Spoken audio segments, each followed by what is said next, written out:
Good morning, everybody. Good afternoon in New York. I'm so excited and so pleased. I see that our guest, Norman Manea, has joined us.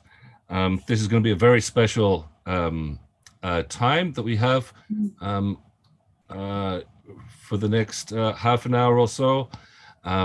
Again, I'm very excited. So, greetings from Vancouver, from British Columbia, from Romance Studies 202, which is a study of Romance literature in the Romance languages.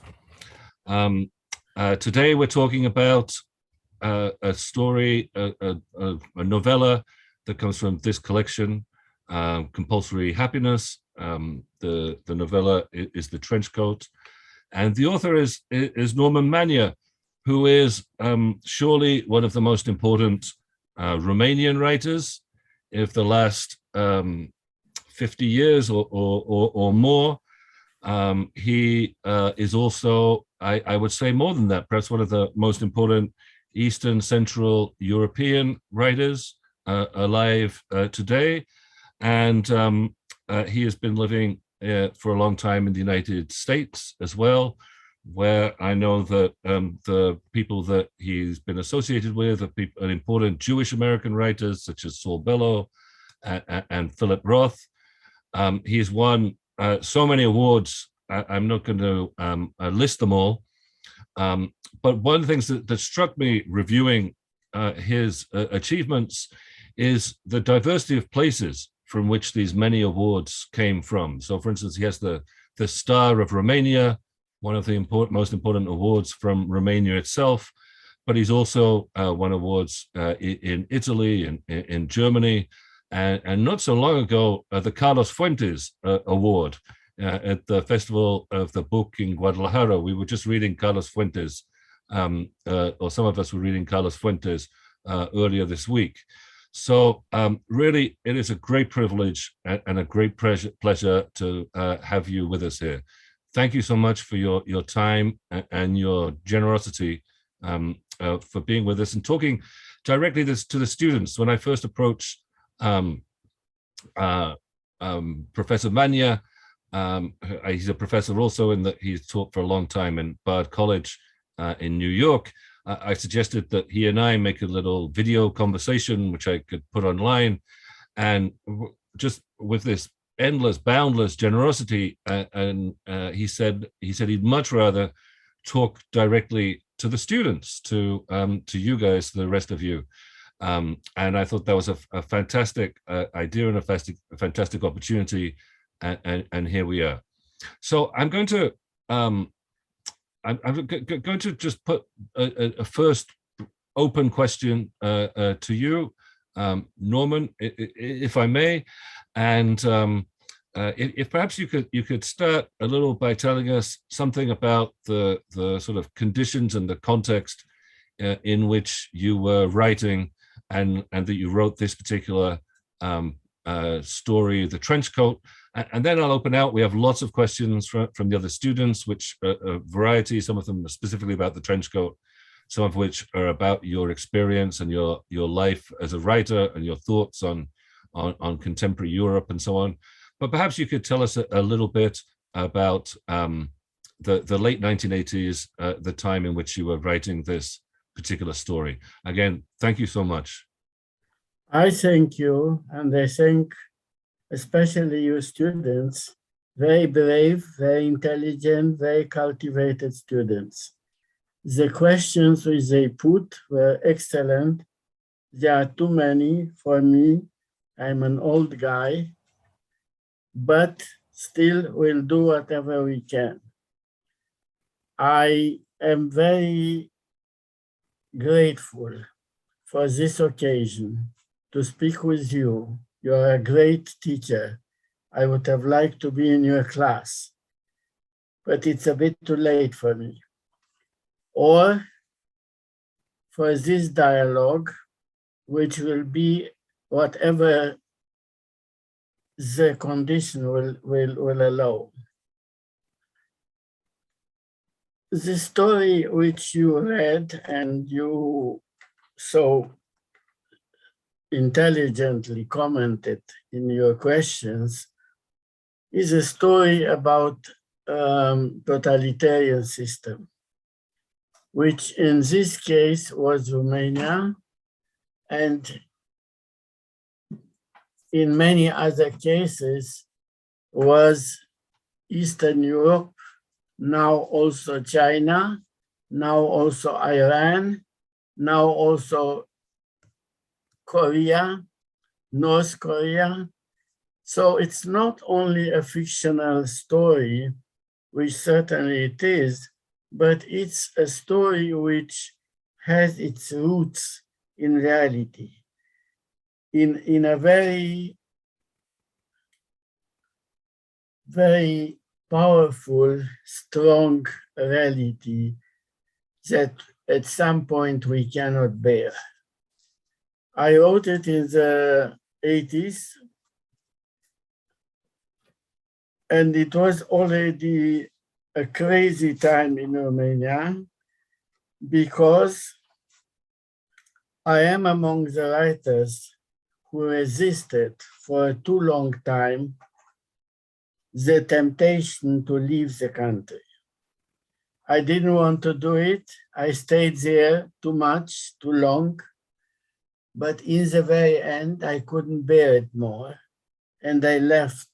I had the opportunity to have a grant in Germany, in Berlin, and I left. It was a great occasion for me, but it was also a very confusing one.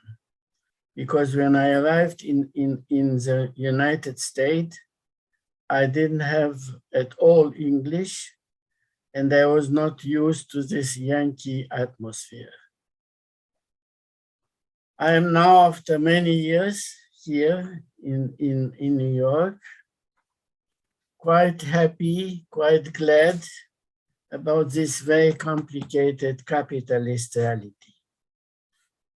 It's not a paradisical one, but it's a strong, overwhelming sometimes reality. Because New York, for instance, which is called the capital of exiles, is already with a great, immense variety. The entire planet is in fact here. And the diversity, the conflict sometimes is really extremely big, extremely powerful. It's not like my little Bukovinian town where I was born. It's not even like Bucharest, where I lived a lot. And it's more than anything else. Now, as you know too well, we are living a very tough conflict between East and West, between Ukraine and Russia, between our free world and the totalitarian Russian dictatorship. It's full of uncertainties, it's full of danger, it's full of unpredicted realities. So I read the questions from you and from your students.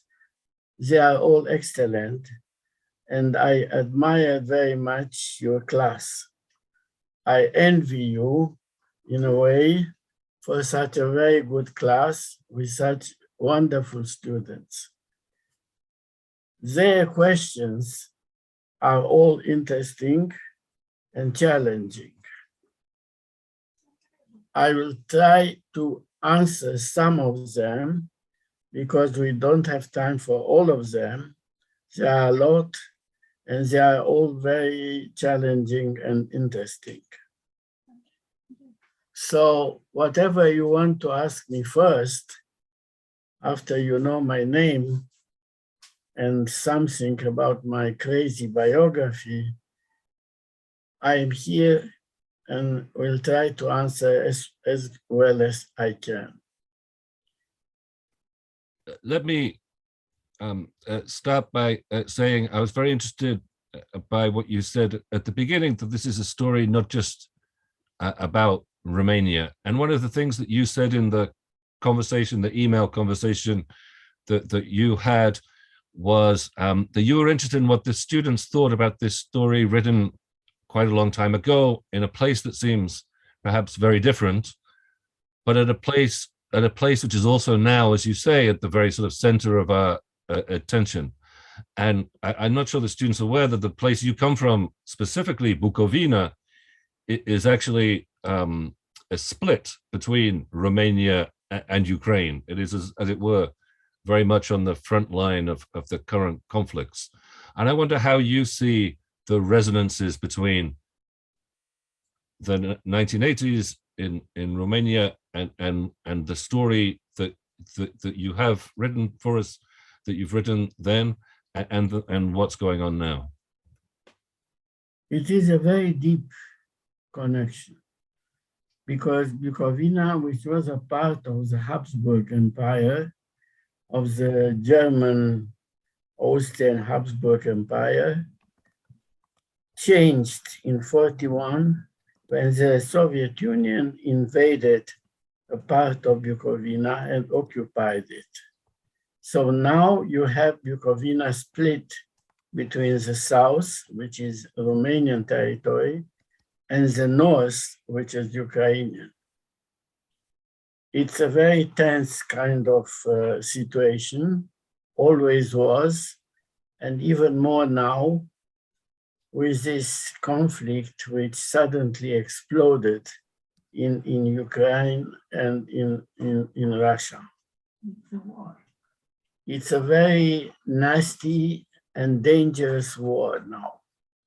It can become at any point a worldwide war, the third worldwide war, and I hope it will not reach this point, but it's still very possible.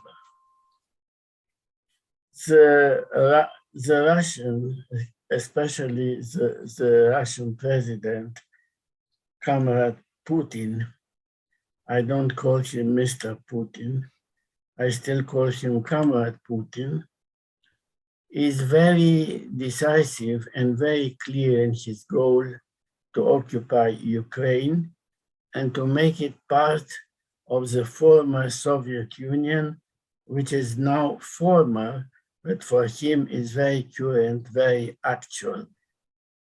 So let's hope for a kind of peaceful end, and let's enter our questions, which were, I must tell you from your student, extremely interesting. Whatever they want to ask me, except my name, which they know already, I will try to answer as well as I can. The questions are difficult because they are about a totalitarian system and about democracy at the same time. We are now at the limit of this conflict between authoritarianism and freedom, and we don't really know what the end will be. As you saw, United States and some other Western countries mobilize their force in order to resist this Russian pressure.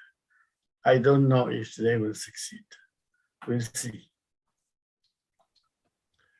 So I encourage students who want to speak and ask their questions directly to put their hands up. I will say that one of the things that came through in reading students' comments on the trench coat was a certain amount of confusion and uncertainty. And what you just said about the present time, we don't know what's happened. We don't know what will happen. There's a lot of uncertainty. I note that the Festschrift that was written for you or presented to you a few years ago has the title something like for Norman Manea, an obsession with uncertainty. And I think in this this story, clearly uncertainty and confusion and not quite knowing what things mean, or even if things mean anything, is one of the central questions. And I suppose the question is about the trench coat too. And this is the first question that many of the students had. Does the trench coat mean something? And if so, what does it mean? Yeah, in dictatorship Romania, the trench coat was already an emblem for the Securitate. The Securitate, the security office, was in the shadow of the society, but it was manipulating everything. And this was the moment and the period when a kind of powerful dictatorship became a total dictatorship. And this was in the years of mid-80s, end of 80s. The trench coat was not really a uniform, but it was known as usual in the habit of the secret police. So, of course, there were a lot of agents who didn't need the trench coat in order to introduce themselves, but there were a lot who used this kind of uniform to differentiate them from the rest of the population. It was a saying in Romania at that time, when I still lived there, that 1 in 4 people was an informant. This is a big percentage, as you may assume. So we used to joke when we were more than 4, who is here the guy?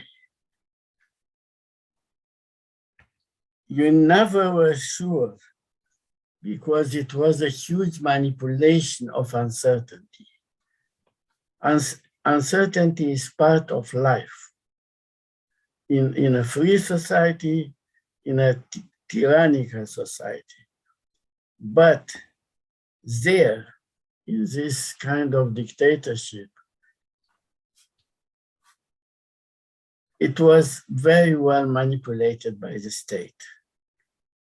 So people were not sure what is true, what is not true, what comes from their manipulation, and what comes from real reality. It was difficult to defend yourself from this kind of obsession. Everything which came from the state was suspicious. And suspicion was one of the most important traits of the system. It was suspicion among the party guys. It was suspicion among the people who were not in the party. It was suspicion among the very average guy who was involved at all in politics. Although this was not really possible, not to be involved at all. This was not possible. I must tell you that in the early 80s, the percentage of party members in Romania was huge.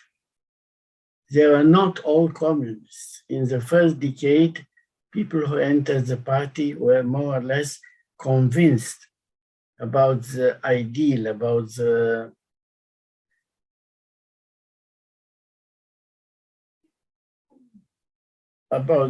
great dream of paradisical happiness. Then it became very usual, very ritual, a kind of routine. You wanted to have a better job, you entered the party.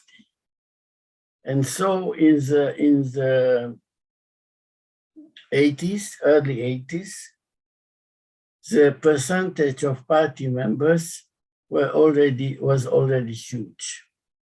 It was a saying among people that it's not more a party, it's a syndicate. And this was the situation in Romania, which was different, I must tell, from Poland or from Czech Republic or even from Hungary. The Romanian system was more rigid, more Stalinist, and more tough. Thank you so much. Suror has a question for you. Hello, Mr. Manea. I first wanted to express my gratitude, of course, of you being here. Extremely, extremely honored, especially after reading your book. As many questions as I had about the text, I did want to ask, because I'm extremely fascinated by how many times you've had to move around, adapt to new environments, and as a writer, I'm sure it comes with a lot of reflection. So I wanted to ask, how has moving to New York, as you said, a capitalist city, how has it affected your writing and your outlook on the environment around you, compared to the totalitarian Romania that you had been recently living in and that you had been calling home? So how did that affect your writing? Unfortunately, I came to America without English. So I was totally lost in this continent of the Yankees, with their habits, with their rules, with their dissent, until I got used to this very different type of society where you have all the nationalities, all the languages, all the craziness of the world. Now I am more used to it because there are a lot of years since then. And I tried even to understand a bit this freedom, this new notion of freedom and of capitalist competition. It's different from socialism, very much so, but it has some similarities which are human similarities, because both systems, the system of freedom, which is capitalism, because otherwise it cannot function, it's based on competition. So for competition, you need freedom, or system of rigidity and of supervision, which was the socialist, so-called socialist system. Now if you look today to North Korea, you will see exactly the model, not so tough as North Korea is, but still the model is the same. Censorship for everything, censors everywhere, and a very small kind of allowance for private initiative and freedom. It's very different from a free society, and it's very different from all points of view of daily life. I wonder, I know that Asta has a question too, but one of the things that many of the students were asking was, I guess this is the inverse of Suror's great question, was how did censorship affect your writing, affect the way in which you wrote at the time? And then I wonder, how did you feel once you didn't have that particular burden of censorship on you? Censorship was known by all of us. We knew that it exists, We had to confront it from time to time, but it was always there. And at a certain point, our Carpathian genius, our dictator, did promoted a law where he got rid of the censorship.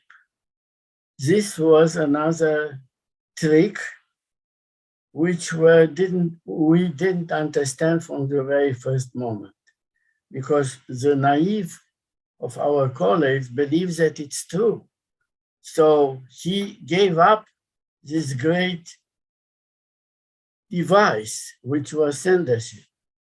Very soon after, we found out that it's the same as it was before, but it's more cleverly masked. So in every office, you had censors. You didn't have a central censorship, but you had it in every office. Okay. So we adjusted even to this one. When I left in 86, I think, the craziness of the dictator started to be unbearable. He was present everywhere. His words were repeated everywhere. The television program had only 2 channels where he was all the time giving speeches.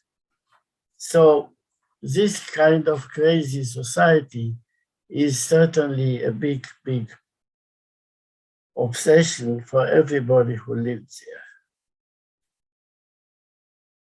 I can go on with this, but it's probably very boring for all of you. And I will only say that for the students which are in your class and who are here in the free world, it's very difficult to imagine exactly the rigidity and the hypocrisy which governed this kind of censorship. Thank you. Asta, would you like to ask your question? Yeah, sure. Professor Manea, it's just such a pleasure and such an honor. I guess I was wondering, because I see your work definitely as an act of bravery. I was wondering if you had any specific or general tips to young writers who want to be more brave in their writing or have more courage while saying something. And where did you tap inside yourself to find that courage to write the trench coat? I guess I was wondering that. First of all, I have to disillusion you, because I wrote the trench coat outside Romania. So I didn't have more this danger of censorship. But I remembered very well the past, which was immediately before. And I tried to convene the reality as it was. I think I was trustworthy in this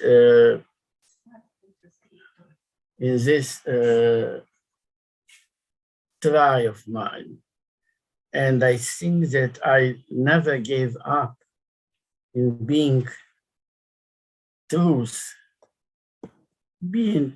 to what I knew as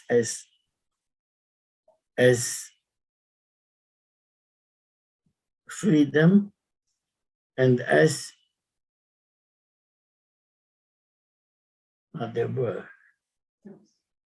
truth. It's difficult to write, although it's possible, because literature allows you a lot of things, and it allows you to be a very good liar if you need, or if you want, or if you choose, because it gives you all the possibilities in the world. But if you lived in such a system, you really couldn't follow the path of lie and of betrayal. So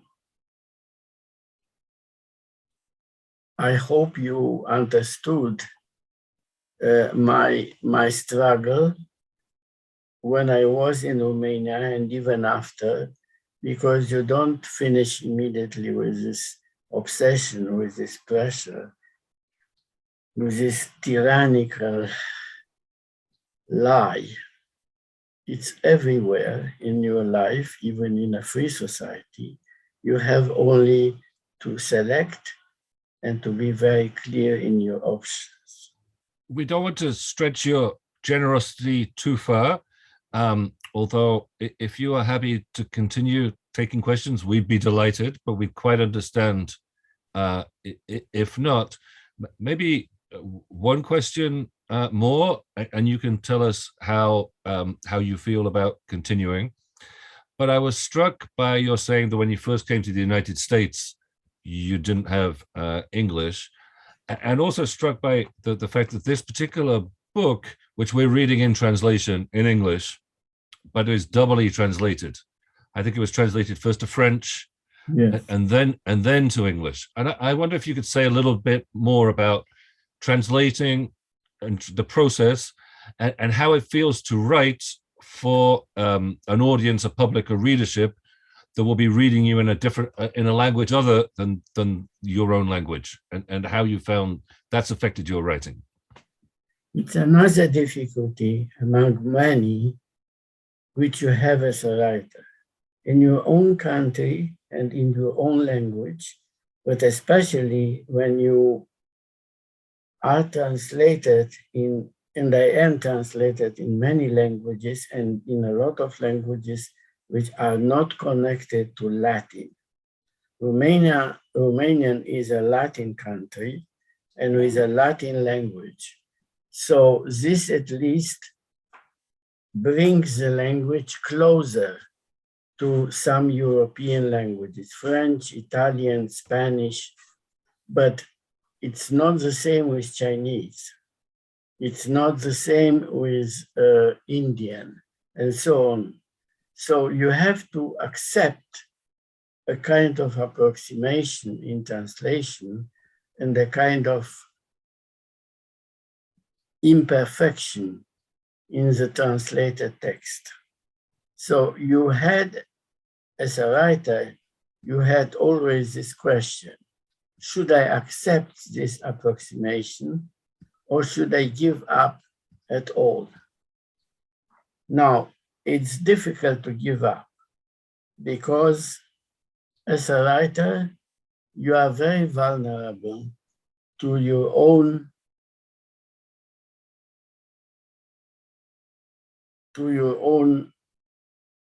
self-esteem and to your own hope that you will be able at a certain point in your life and in your work to deliver what you wanted as a child and as a reader, as a first-time reader. So it's not easy to liberate yourself from this vanity. Camus said that the writing is a profession of vanity. If it is so, and perhaps it is, we understand what it means to be frustrated in this profession, in this more than profession, because it's always more than a profession. More, but still a profession. Again, I want to check in to see if you're still happy to take another question. If not, we quite understand, but if so. I'm happy to stay with you until tomorrow morning, but only for one question more. Okay. Well, this is a question, I'm not sure which student asked it, but it's one of the questions here, which relates to what you were just saying, which is the question of how you became a writer. The student asked, did you start writing when you were young, or was being an author something that was unplanned and just ended up happening in your life? And I'll add that I know that your initial training was as an engineer, I believe. That's yes. What you studied at university. And so it seems to me that perhaps you came to writing a little bit late, but please tell us how you ended up, how you became a writer, and what your influences. The student also wants to know what your influences were. Yeah, I was first a reader, as every writer is. So a very passionate reader, and a very dedicated one.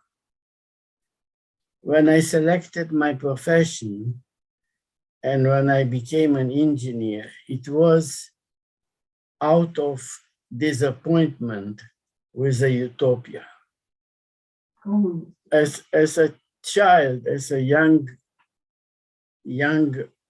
reader and writer, I must recognize, fascinated by utopia, because the system itself was proposing a utopia.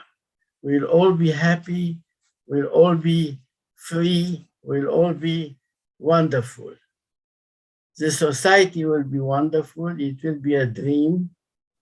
And when I woke up from the dream and I look more attentively to the street and to the reality of the daily life, I was very disappointed and I didn't know really what to do, because I wanted to study. My bad luck was that I was a good reader and a good scholar in the high school, a good student also for mathematics. And so I selected something which gave me the illusion of a kind of solidity, of a kind of concreteness. So I will not have to deal with these great metaphors of a utopia, which was everywhere, because this is what the system was promoting. I will deal with very concrete and real things. So it was a difficult study, I must recognize this.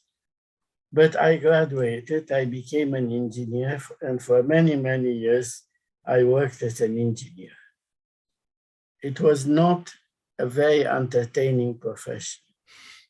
It was a difficult profession, especially when you are not dedicated to it and when you are still dreaming about something else. I kept dreaming. So in 1969, when the atmosphere in Romania changed for the better, I found a writer, a very famous promoter of young writers, who met my writing and encouraged me immediately to become a writer. It was an occasion, it was an opening, even if it was a private one, and I started to write.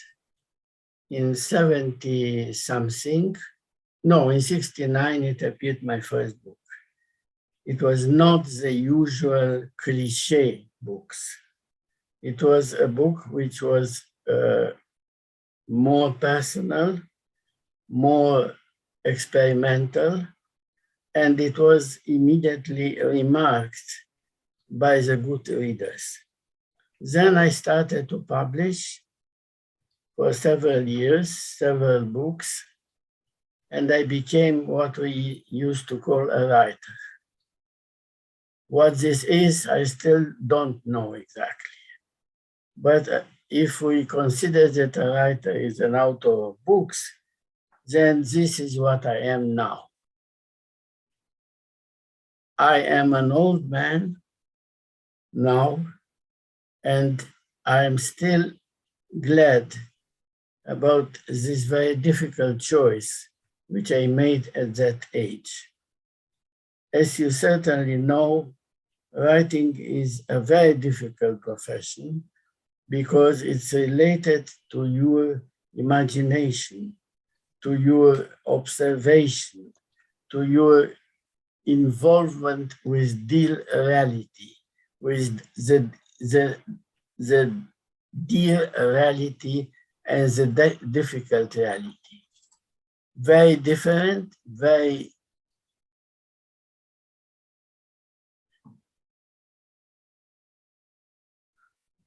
how to put it. Tell me how to put it. It's a reality which is very mobile.